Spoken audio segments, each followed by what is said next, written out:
Hukum Acara Pidana. Mumpung Komisi Yudisial semuanya hadir, pada kesempatan ini ada beberapa hal yang perlu saya sampaikan. Yang pertama berkenaan dengan kewenangan Komisi Yudisial yang diberikan oleh Undang-Undang Dasar 1945 maupun Undang-Undang 18 tahun 2011. Salah satunya untuk mengawasi perilaku hakim.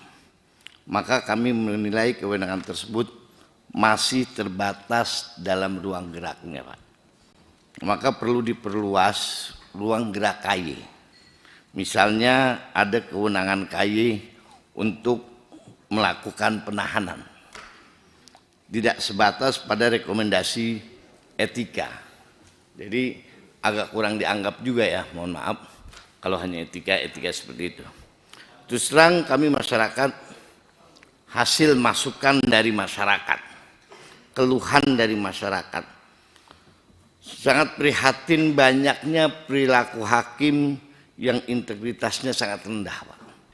Kita sudah tahu berapa banyak hakim yang perilakunya tercela, menodai hukum, puluhan hakim sebagai, padahal kita katakan hakim itu wakil Tuhan, tapi kelakuannya kita sudah tahu semua, banyak kasus-kasus seperti itu.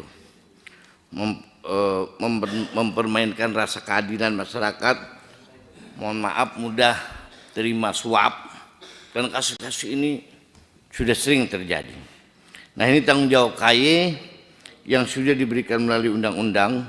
Oleh karena itu jika terasa kewenangannya masih kurang, maka harus diperluas. Maka kami menunggu usulan revisi kembali Undang-Undang Nomor 18 2011 tersebut berkenaan dengan pembahasan untuk perubahan Kitab Undang-Undang KUHP.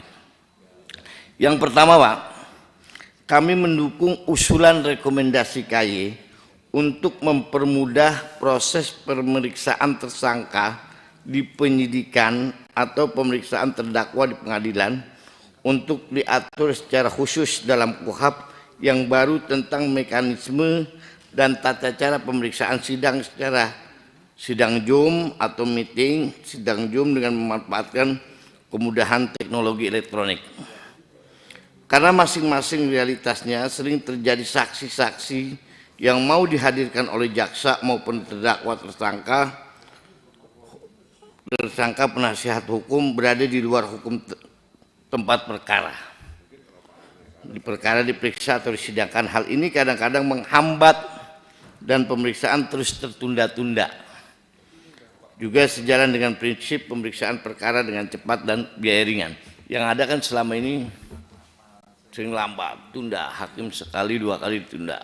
Beberapa kali pertemuan, bahkan ini diefisiensi lah, lebih diefisiensi. Yang kedua berkenaan dengan hak tersangka dan terdakwa untuk didampingi oleh penasihat hukum perlu diatur secara detail dan rigid, lengkap semuanya ini, Pak. Karena selama ini penasihat hukum yang ditunjuk itu, mohon maaf, fakta di lapangan itu lebih banyak asal-asalan, Pak. Asal-asalan, hanya sekedar memenuhi kewajiban penyidik secara formal, sehingga kualitas personal pengacara tidak bersungguh-sungguh membela hak-hak tersangka terdakwa.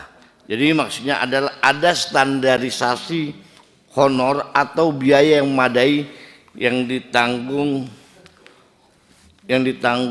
oleh negara, sehingga advokat yang ditunjuk punya beban tanggung jawab benar-benar untuk membela tersangka. Terima kasih, Pak. Assalamualaikum warahmatullahi wabarakatuh. Waalaikumsalam warahmatullahi wabarakatuh.